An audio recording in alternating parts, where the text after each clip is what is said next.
session of Young and Intensivist webinars. And today the topic is of onco-critical care, management of acute respiratory failure in critically ill cancer patients. And it is my honor and pleasure to invite and have with us Dr. Pedro Castro to deliver this talk. Sir is head of the Medical Intensive Care Unit at Hospital Clinic de Barcelona. He's Associate Professor of Medicine at the University de Barcelona, and he's Chairperson elect for Systemic Inflammation and Sepsis, and he's also the Associate Editor for Critical Care, Sepsis, and Severe Infection. It is my pleasure to have Dr. Pedro Castro with us today to deliver this talk. Over to you, sir.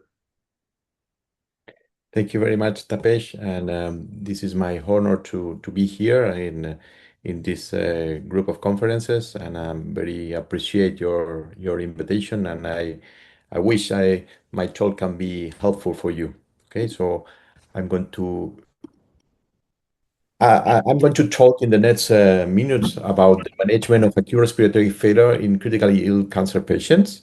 And this is a topic that is, for me, is really interesting, and I will try to convince you that is something that you should know about it. Okay. So these are my conflict of interest. Nothing of them, none of them really applies for the conference of today. However, I have to say that my wife is an hematologist, and this is something that I always say because maybe it makes me see the things differently sometimes. So this is the agenda for today's talk. So I'm going to talk about a little bit of the cancer and the ICU landscape, and we'll talk about acute respiratory failure in a critically ill cancer patient, how some key points about the management, prognosis, and take-home messages. So let's start talking about the cancer patient and the ICU. Everybody knows that the number of cancer patients are increasing in the worldwide, and there are predictions of more than 30 million of people living with cancer in the whole world by 2050, according to the American Association for Cancer Research data. And this increase in cancer patients is not because only for new diagnosis, but also because patients that already have cancer are better treated, and there are 34% of reduction in overall cancer death rate. That means that we will have more people living with cancer, and these people can be admitted to the ICU. Because we know that around from 5 to 15% of people living with cancer will present in any moment of their evolution a life-threatening complication requiring ICU admission. And this rate is different depending on the type of cancer. And in this prospective observational center study in Brazil, with more than 3,000 patients, you can see that those that has the higher risk are those with high-grade hematological malignancies, followed by low-grade hematological malignancies and metastatic solid tumors. And those with the lower risk are those with non-metastatic solid tumors. And within each type of hematological cancer or of solid cancer, the risk of ICU admission is also different. So we have more patients with cancer with a risk of ICU admission, and as we can see in this retrospective analysis of prospectively collected data from all cancer patients admitted to 92 medical ICUs in Brazil with more than 30,000 patients with cancer, you can see that along the last decade, the number or the percentage of bed days occupied by cancer patients is continuously increasing. And most interestingly, the mortality of these patients, both ICU mortality and hospital mortality in this decade has been progressively and continuously decreasing. And this decrease in mortality or this improvement in survival has been reported in a high amount of reports or papers or of manuscripts in the literature, both in ICU survival, hospital survival, 1 year survival, and also in the most severe patients like those that are mechanically ventilated. So we have that patients with cancer are important in the ICU and that they are increasing. So let's talk a little bit about when these patients present with acute respiratory failure. And before going into deep, I will like to tell you two things. The first one is that when one looks into the literature looking for acute respiratory failure and cancer patients, you can find manuscripts or studies that talk about a concrete cancer, like cancer or acute myeloid leukemia. But most of the studies are of group of cancer, so solid cancer or hematological cancer, or both of them together. But there are also several literature, and we will see in the last part of the talk talk about cancer patients within the whole group of immunocompromised patients. And I have to tell you that when we talk about immunocompromised patients, in most of the studies, around 80% of these immunocompromised patients are cancer patients. So they are the most numerous group. The second thing is that a lot of the data that I'm going to present to you today has been recently published in Lancet Respiratory Medicine. Is the EPHRAIM-3 study by Elisa Zule and collaborators. And this is a multinational, multi-center observational retrospective cohort study with adults with acute respiratory failure and immunodeficiency that were admitted to the ICU with almost 10,000 patients between 2017 and 2023. So, acute respiratory failure is the most frequent cause of admission among cancer patients to the ICU. And the rate of respiratory events and the rate of ICU admission depends on the type of cancer, being the most prevalent in acute myeloid leukemia among the hematological patients and lung cancer among solid tumors. But as you can see in the slide, the rate of respiratory failure and ICU admission varies widely among cancer patients. The second important thing, one is the prevalence. The second is that when a cancer patient is admitted to the ICU because of acute respiratory failure, this is associated with a worse prognosis than when the cause of admission is another one.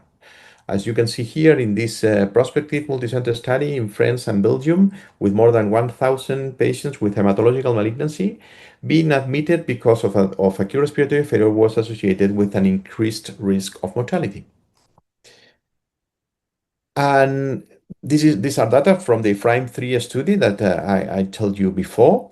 In this study, the ICU mortality was 37%, the day 30 mortality was 47%, and day 90 mortality was 54.8%.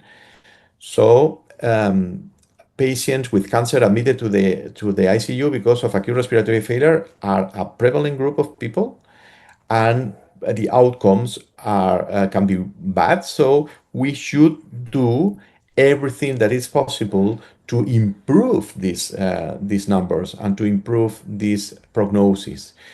And that's the reason why I will try to explain you a little bit how can we manage these patients in the best way to improve these numbers.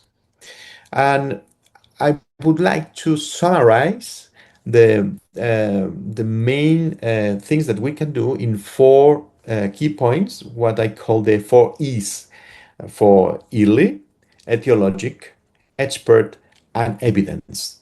And let me explain you a little bit about this now.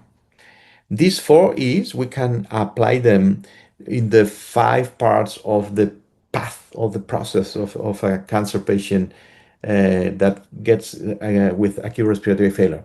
The recognition, the admission to the ICU, diagnosis of the cause of acute respiratory failure, the treatment, and the reassessment after the treatment has been installed. So let's start with the first E, with the early admission in critically ill cancer patients. Actually, all the things in the process of care of these patients has to be done early because those patients are more prone to be complicated once they deteriorate. So patients with acute respiratory failure that has cancer or that they are immunosuppressed, they have more probabilities to become very worse or more severely ill than patients without cancer. So it is important to do everything early. And especially in the field that we are talking now today is that it's important that they have to be admitted early to the ICU. And I will give you some examples of the utility of useless of being admitted to the ICU early. In this prospective observational study of cancer patients that were required to be admitted to the ICU during 1 year, 200 patients, as you can see here, around half of them were not admitted to the ICU. The ICU admission was denied. And when we see what happened with those patients, you can see that half of them, more or less, they were denied because the intensivist thought that they were too sick to benefit. Of those patients, the mortality was 74%, what means that 1/5 of those patients, 1/4 of these patients already survived. But what is most interesting is that the other half, those patients that the intensivists say that they should not be admitted to the ICU because they were too well to benefit from an ICU admission, the 30-day mortality was 21%. But and this mortality was especially for those who, after being denied the ICU admission because they were too well, they had finally to be admitted to the ICU. So the ICU admission was delayed. And it was around 27% of the patients. And in those group of patients, the mortality was 61%. That compared with the 45% of the patients that were admitted on the first place is much, much higher. So early admission should be followed. This is another study. This is an randomized controlled trial, and this is analysis, a post-hoc analysis of this randomized controlled trial of patients with cancer and acute respiratory failure of a known cause that were admitted to the ICU without ventilatory support. And they compare those patients that were admitted 2 days before 2 days of between respiratory symptoms onset and ICU admission, or more than 2 days. And as you can see here in the curves, those patients that were admitted in the first 2 days, they have improved survival. So this also supports the early ICU admission of these patients. And if we look at the data of the frame 3 cohort that I told you before, when we make the multivariate analysis, we found that time from hospital to ICU admission per day was also associated with increased risk of mortality. So there are lots of data that supports that patients with cancer that present with acute respiratory failure should be early admitted to the ICU. Let's go then to the second E, to the etiologic diagnosis and treatment in critically ill patients. So you know that those patients that have acute respiratory failure, we should treat them accordingly to their etiology. So diagnosing the etiology of the acute respiratory failure should be imperative. And let's see some of challenging points here. Patients with cancer have etiologies for acute respiratory failure that are more numerous, so they have more possible causes of acute respiratory failure than patients without cancer. And this amount of causes, I will propose you a mnemonic rule, trying to help to remember these causes. And this is the mnemonic is cause, and we can find causes related with cancer progression, those associated to cancer, those unrelated to cancer, those like sepsis and infections, and those associated with effect of therapy. And then a patient with cancer that is admitted because of acute respiratory failure to the ICU, it can be because a cancer progression. And then examples of that are lymphangitic carcinomatosis, endobronchial tumor obstruction, or malignant pleural effusion. He can be admitted because of something associated to cancer, which is related to cancer but is not cancer progression. Examples are tumor lysis syndrome or pulmonary embolism or diffuse alveolar hemorrhage. It can be admitted also because of causes of acute respiratory failure that are unrelated to cancer, not related to cancer or therapy. For instance, aspiration because the patient is weak, or acute cardiogenic edema in a patient that has a cardiopathy, or non-cancer related ARDS. They can also be admitted because of an infection cause that causes acute respiratory failure. And in fact, this is the most common cause of acute respiratory failure and accounts for around 60% of the cases of those patients. And they have bacterial pneumonia, viral pneumonia, fungal infections. And finally, they can be admitted because of secondary effects of the therapy of the cancer. Chemotherapy, radiotherapy, immunotherapy can induce acute respiratory failure, and we should know that. If we think the treatment of the acute respiratory failure or as the same of all the complications of these patients when they are admitted to the ICU, I think we have three main pillars of that. So we have the supportive care. So mainly the organ support is the best of our expertise with the mechanical ventilation, oxygenation, vasopressors, renal replacement therapy, and others. But we have, on the other hand, etiological treatment, so the treatment of the cause of the acute respiratory failure. We know that supportive care is not healing anyone. It's not the cure of the acute respiratory failure. Is we maintain, we buy time until the etiologic treatment will cure the problem, or we solve the problem. And sometimes there are no etiologic treatment for some causes, but for a lot of them they are. For instance, for infectious diseases, we have antibiotics, antivirals, antifungals, or maybe if we have cancer progression or something related with cancer, we will need to use cancer-directed therapy or other specific therapies.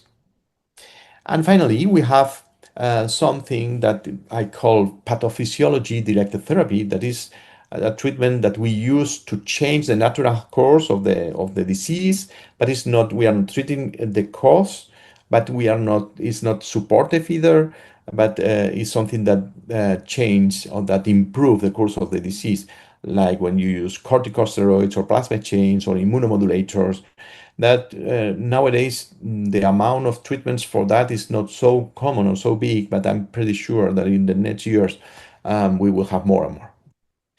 So if we have our 5 group of causes of acute respiratory failure in the cancer patient, it's easy to think that every single cause has, sorry, Please carry on, sir. sorry? Nothing, sir. Sorry, nothing. Carry on. Okay, perfect. So every single cause has their own therapy. So it's not the same a patient that has acute respiratory failure because of a cancer progression that's a patient that has sepsis or severe infection. The treatment will be different.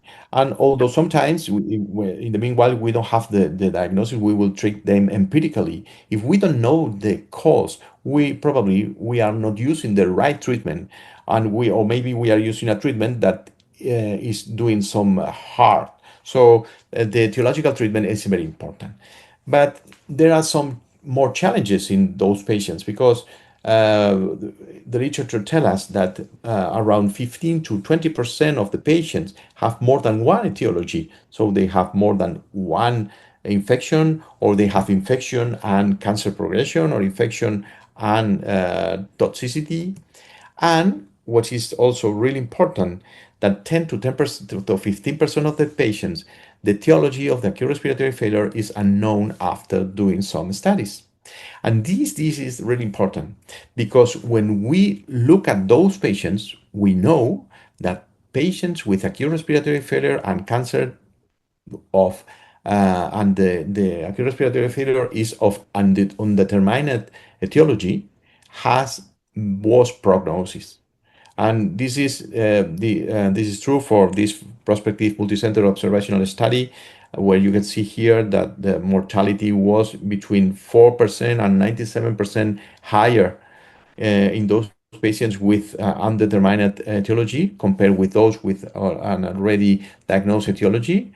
And also in the frame 3 cohort, you can see here mortality was different depending on the cause. And you can see here that the patients with better survival were those that have cardiogenic pulmonary edema, and those with the worst prognosis was this violet line, the purple line, and they were patients with undetermined cause of acute respiratory failure.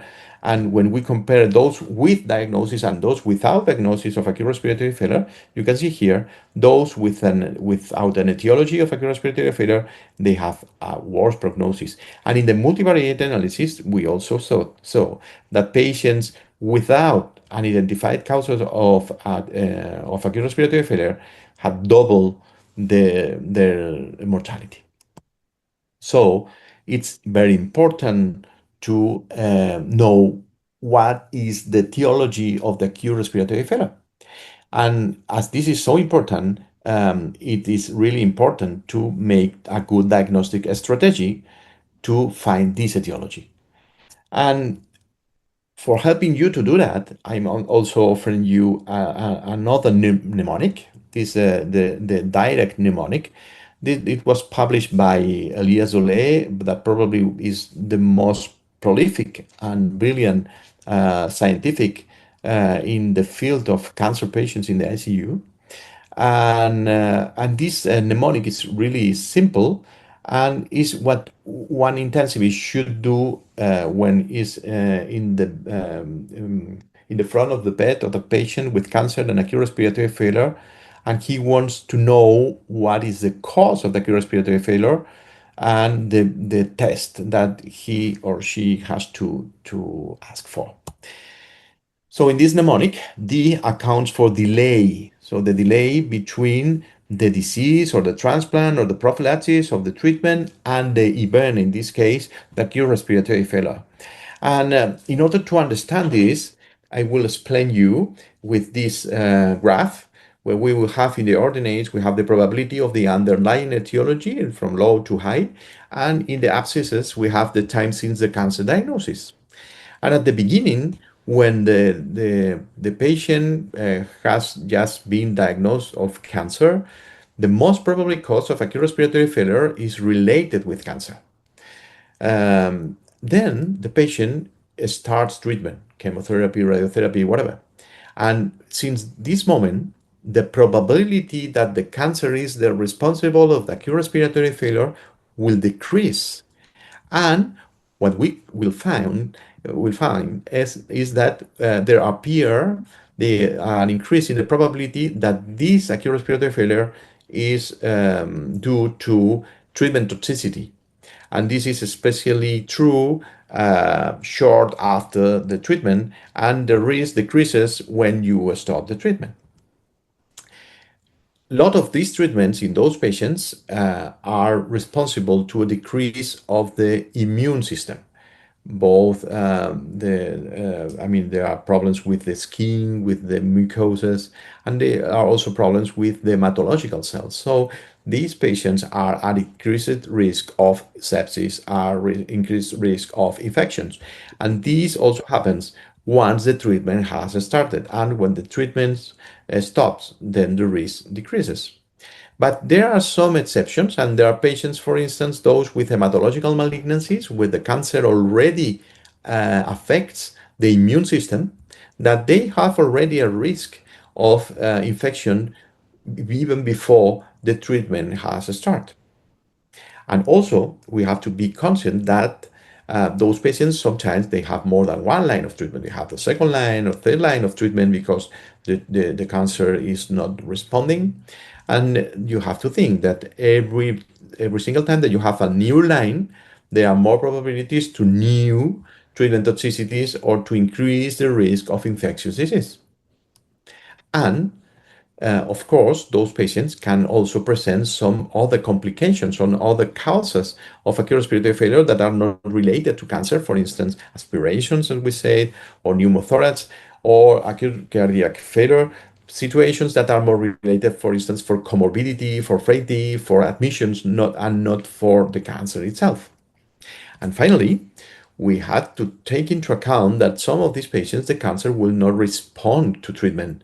And in these cases, when we have a case of relapse or we have a case of refractory cancer, the cancer progression can be responsible of acute respiratory failure again. I will show you one little example of that.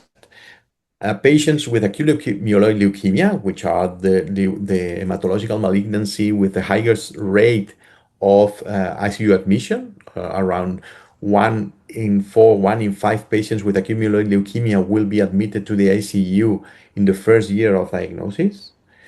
When these patients are admitted because of acute respiratory failure at diagnosis, so in the first 10 days, the probability that the cause of acute respiratory failure is infectious is very low.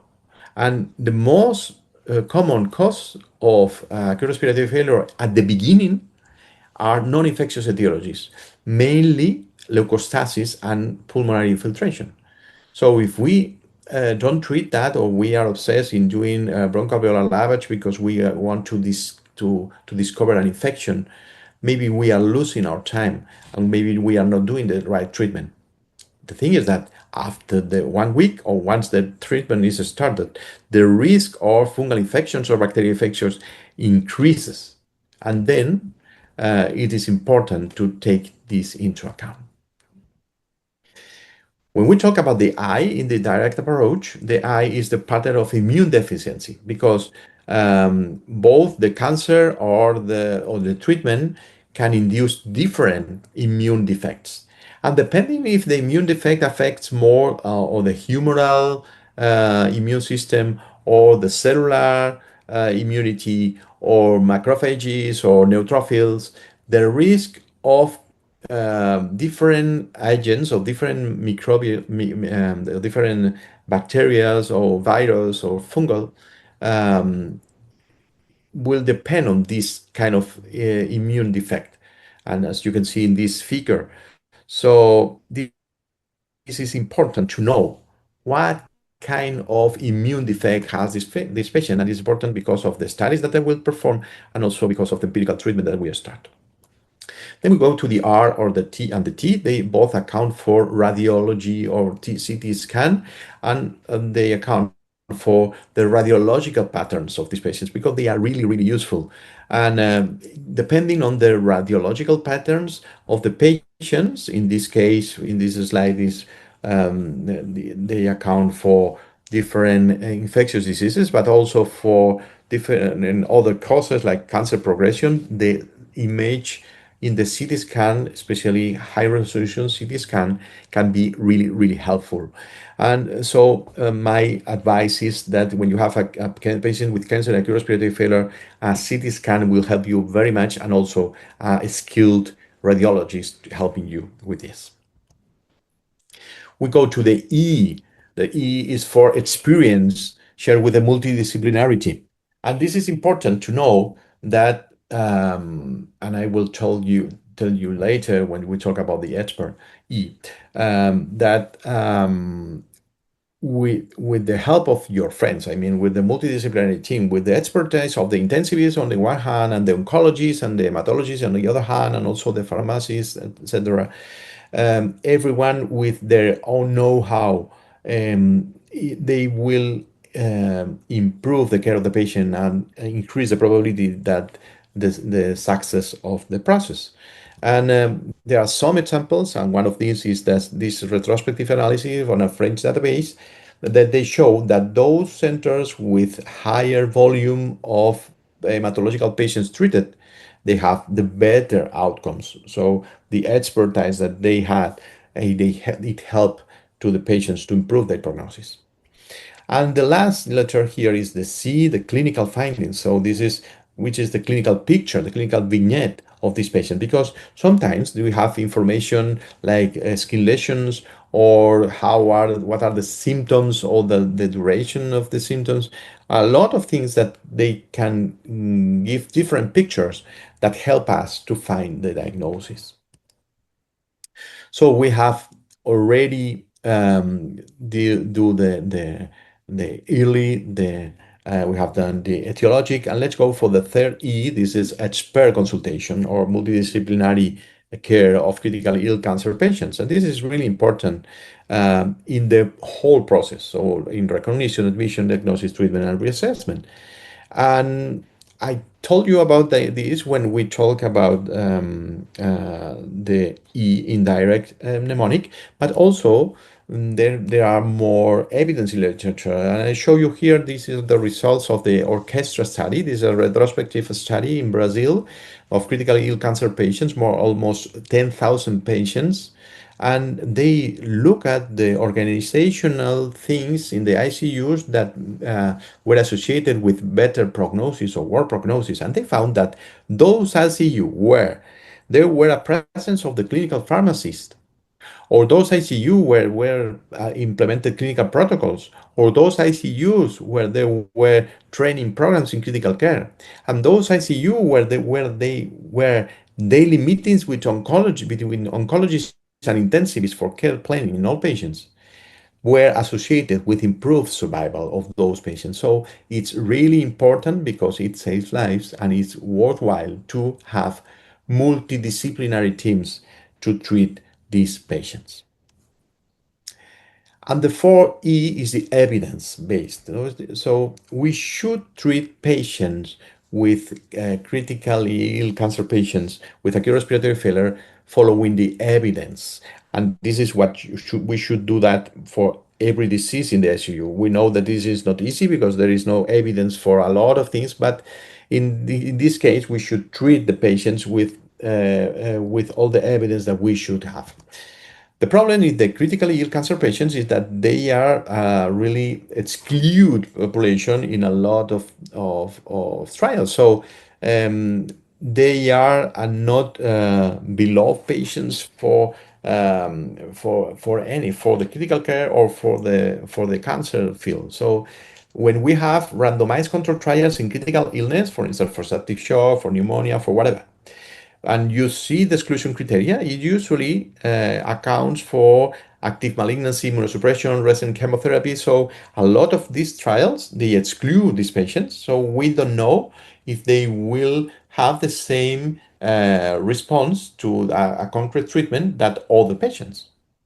And on the other hand, we have also that when we have randomized control trials for treatments for cancer or hematological diseases, they usually exclude patients that are admitted to the ICU, or that patients that have an acute complication or have organ failure.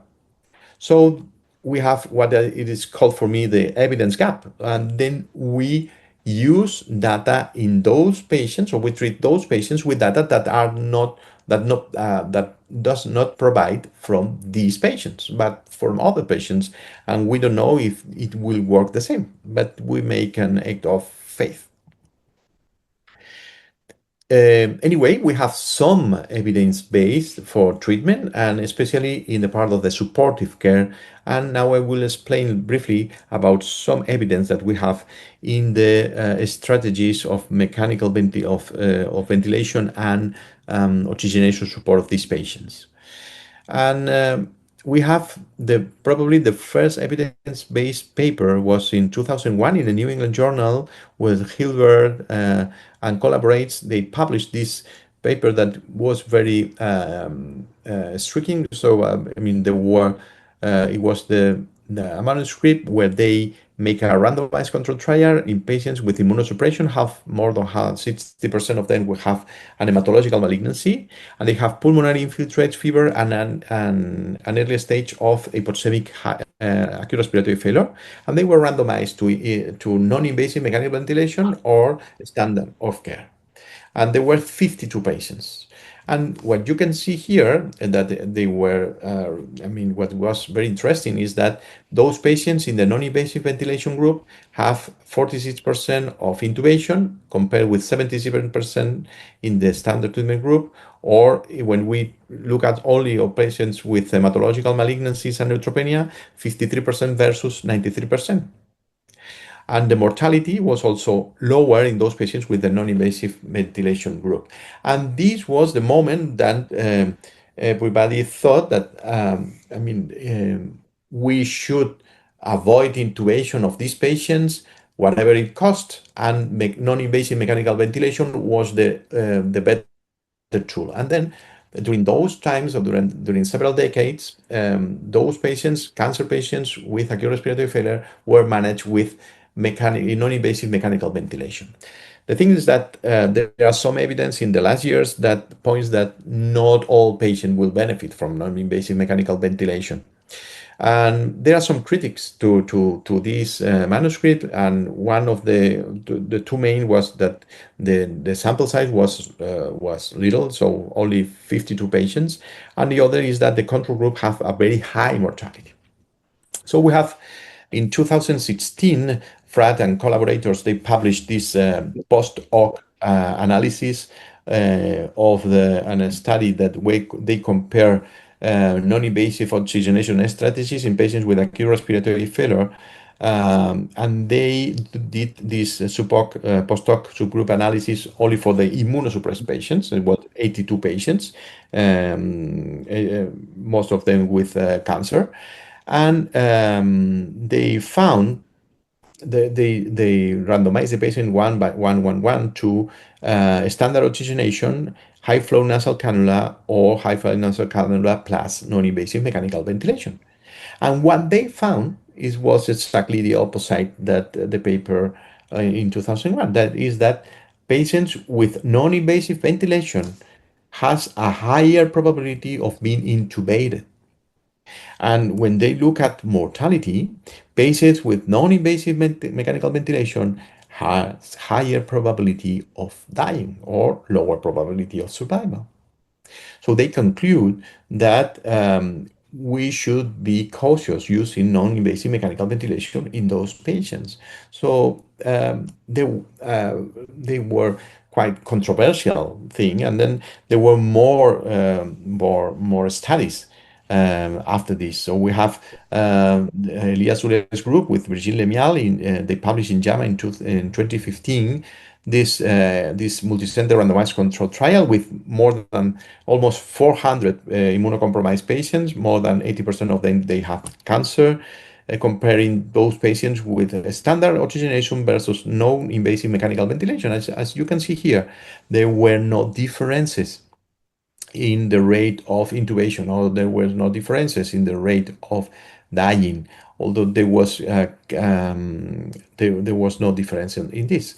And they did a post hoc analysis afterwards and published in Critical Care Medicine in 2017 among those patients that were receiving only oxygenation. So they exclude the patients with non-invasive mechanical ventilation, and they compare in the group of oxygenated patients with oxygenation, standard oxygenation versus high flow nasal cannula with propensity score, and they did not find any difference either.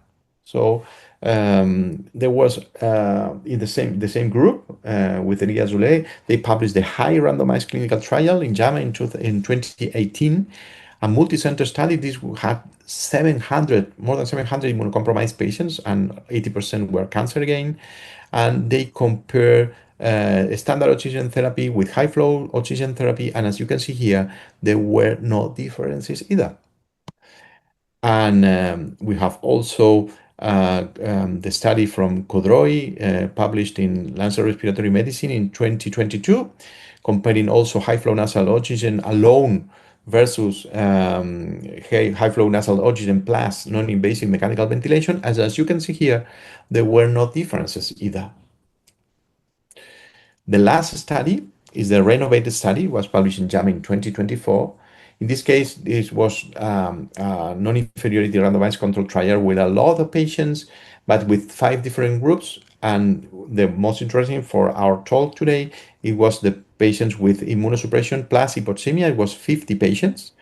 And they found that in those patients, non-invasive mechanical ventilation was better and in order to for the risk of to be intubated or to die. However, the sample size was very small, and they were not able to draw any strong conclusion.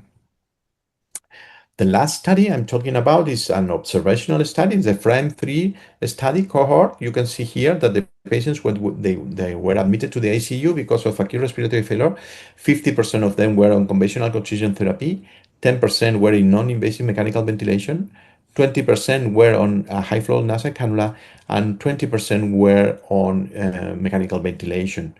And the thing is that, as you can see here, mortality was quite similar, taking into account that those patients that are ventilated as the first line, they are the one that has the highest mortality. But when we compare those modalities, you can see here that there were no differences between the different groups. And when we did the multivariable analysis, although there was some sound or some signal that high flow nasal cannula could be protector of mortality, 30-day mortality, when we performed some sensitivity analysis, the significance was lost. So we can see, or we can say that there is no single strategy of non-invasive oxygenation or ventilation that is superior to other, looking at the literature today. I would like to talk a little bit about ECMO in the patient with cancer and acute respiratory failure, and I will do it with 2 studies, the most important studies from my point of view in the cancer population.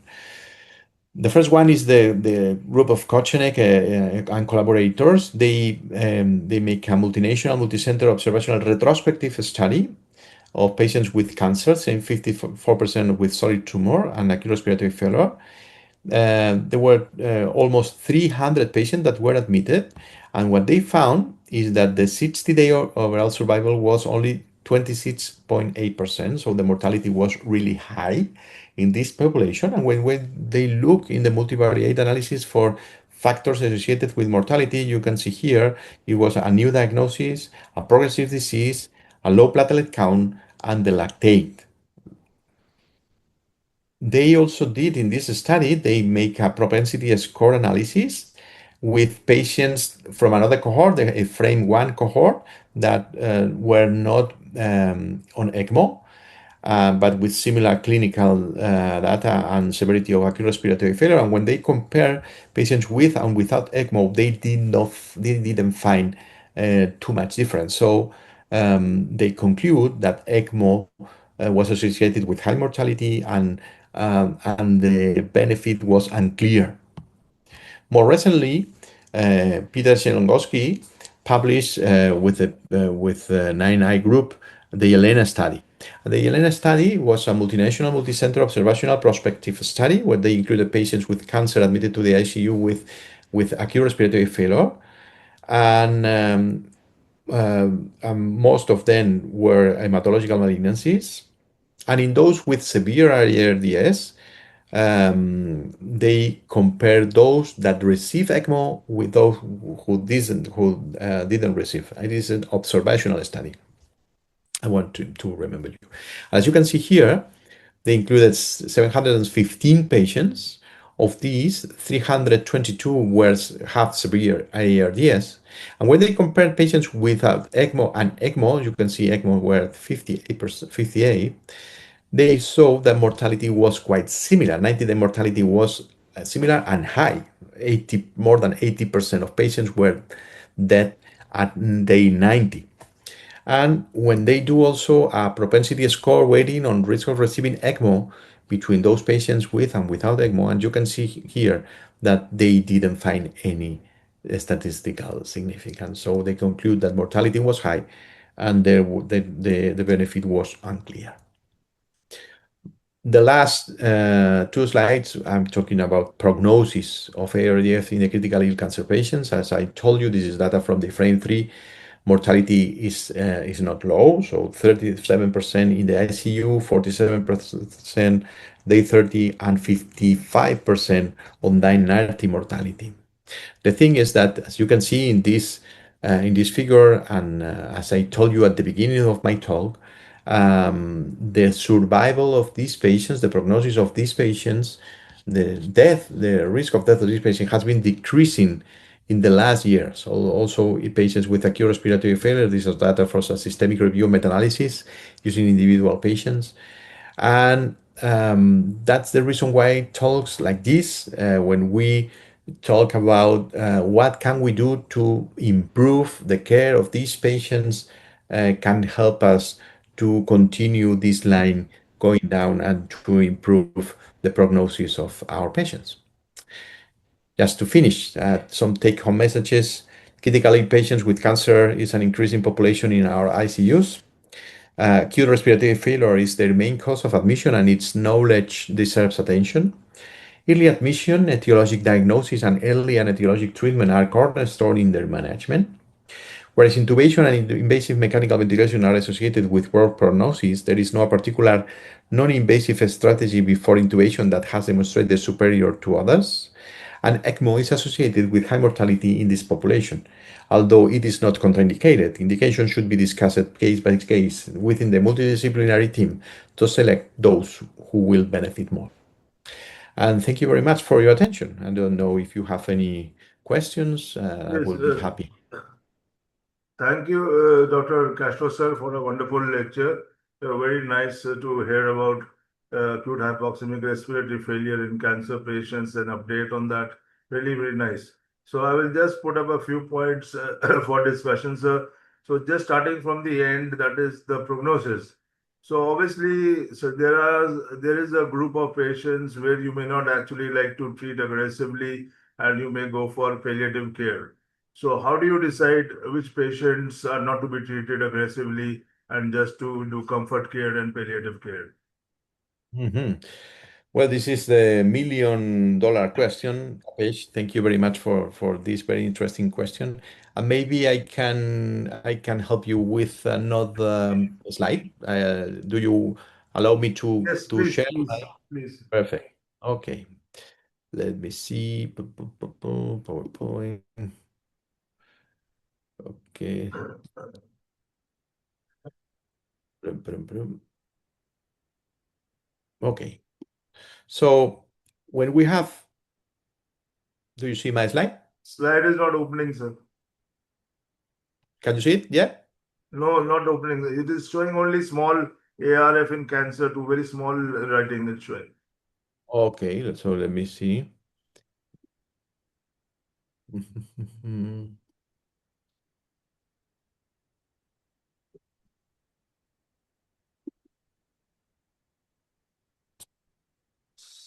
Slide is not coming, sir. Can you see it now? It is not coming. Yes? No, sir. No? No.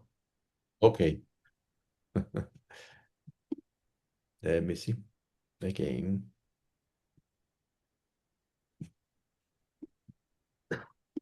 I will do like Yes, this. it has come. Yes. Now, yes? Yes. Perfect.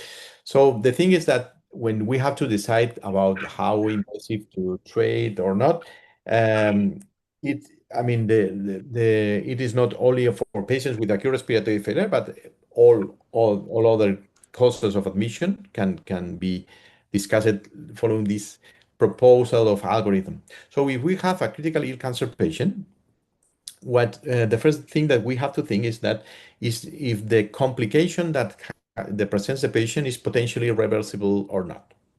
Because if it is potentially reversible, then we have to think about the patient. So does the patient have meaningful? And when we say meaningful, we mean that based on patient values, including quantity and quality, life expectancy regardless, and when we say regardless, we mean considering the impact of ICU admission in patients, performance status, and chronic organ failure, interventions during ICU admission.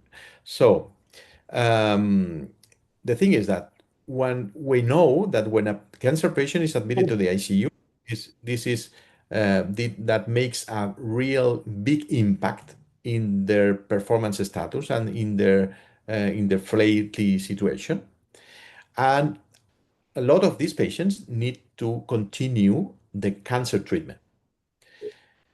Uh, and we cannot separate this situation thinking only in the patient in that situation. So we have to think that after the ICU, he or she will need to continue with the treatment.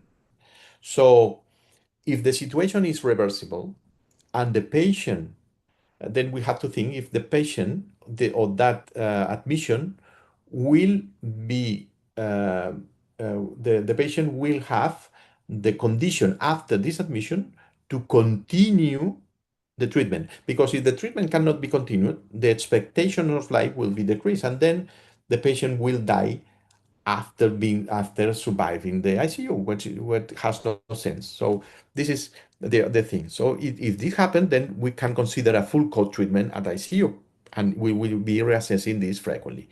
But if not, if the patient has an acute complication that is not potentially reversible, or if the patient, but it is reversible, but the patient will not have a life expectancy that will allow to continue to the treatment, then we should consider palliative management.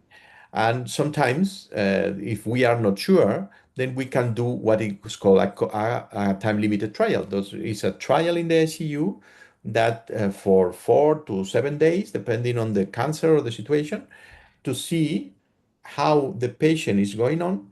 And then with this information, we can decide better if we are in the no or we are in the yes. I don't know if I explained myself very well, Tapesh. Yes, yes, we are understanding, sir. Thank you for the explanation, sir. The very nice. Thank you. Next question is about the initial diagnosis and management. So, acute hypoxemic respiratory failure. Many patients, in fact, most patients will have some kind of infiltrates on the X-ray when they are admitted to the ICU, and that is how we start the treatment initially. Even CT scan takes some time, so even CT scan will show bilateral infiltrates, but it will have more information. So initially, how do you actually make a diagnosis in these patients, and especially considering that steroids will be helpful in a certain group of patients, such as CAR T therapy problem, or immunotoxicity, drug immunotoxicity, while in others, such as fungal pneumonia, it can be harmful. So initially, what kind of an approach will we have to diagnosis and treatments? Hmm. Very good question. Also, Tapesh, you are very good doing questions. The thing is that what we know so far is that we should, in the first time, as I show you in the presentation, we will try to make a pretest probability. So we should, with the clinical information and the images that we should have for all the patients. So the clinical information and CT scan or a X-ray. And based on these two data, we should have a pretest probability of a disease, for instance, toxicity or infectious disease or whatever. And depending on this, we should ask for other tests, ancillary tests. And these tests we should promote non-invasive first. So fortunately, we have a lot of non-invasive tests nowadays with sputum, with in the blood, serologies, a lot of things that we can do, PCRs, that help us to know if the patient has a virus or an infection, for instance, galactomannan or beta-glucan or PCR of Mucor, and with all this information, if we are not sure yet, then we should go for invasive strategies. And the invasive strategies, then we should think about the bronchoalveolar lavage or even the biopsy. But this should be only in the second step. So we should try first to think what is the most probable thing to happen, and depending on that, we start empirical treatment, uh, followed by non-invasive tests. And if we are not sure, we are or the patient is not doing well with our first diagnosis, then we should go further with invasive strategies. Thank you, Dr. Castro, sir. So, next question you mentioned about same bronchoscopy and biopsies and all.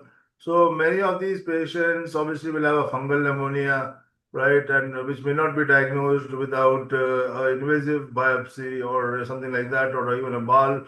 Now, many patients are hypoxemic or thrombocytopenic, coagulopathic.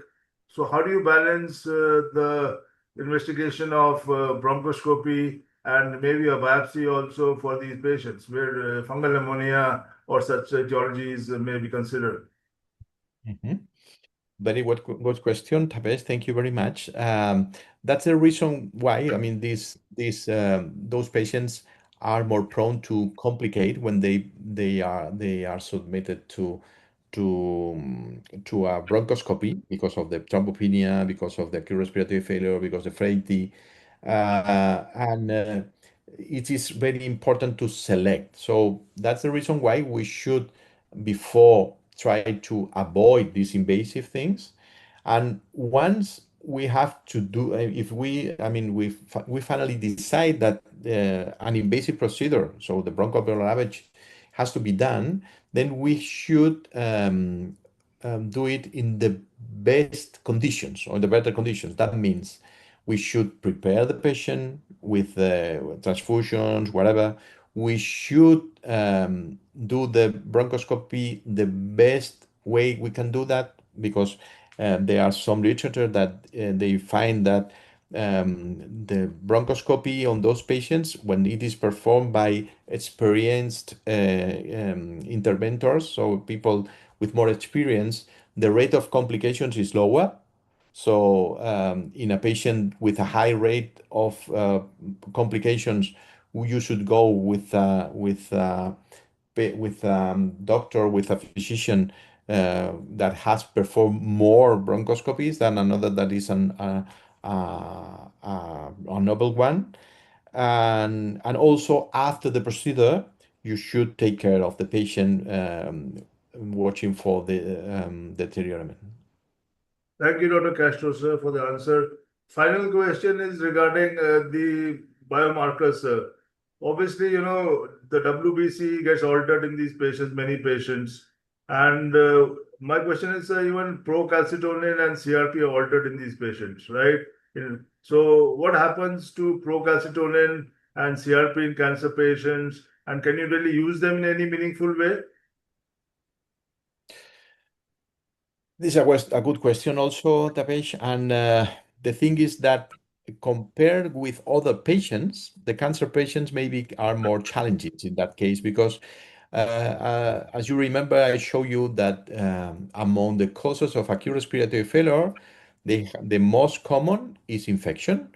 And within infection, PCR and procalcitonin, I mean, for differentiating uh, different agents cause of the sepsis or the infections are not really helpful.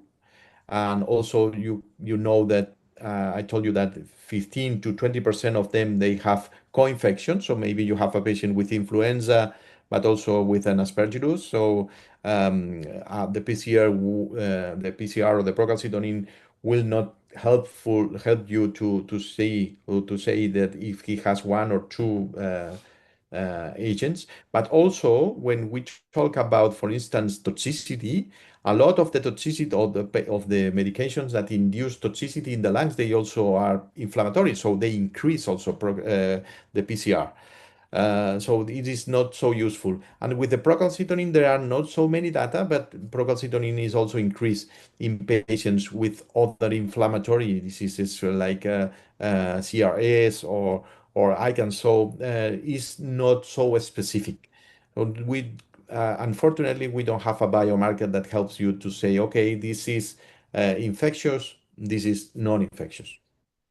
Okay.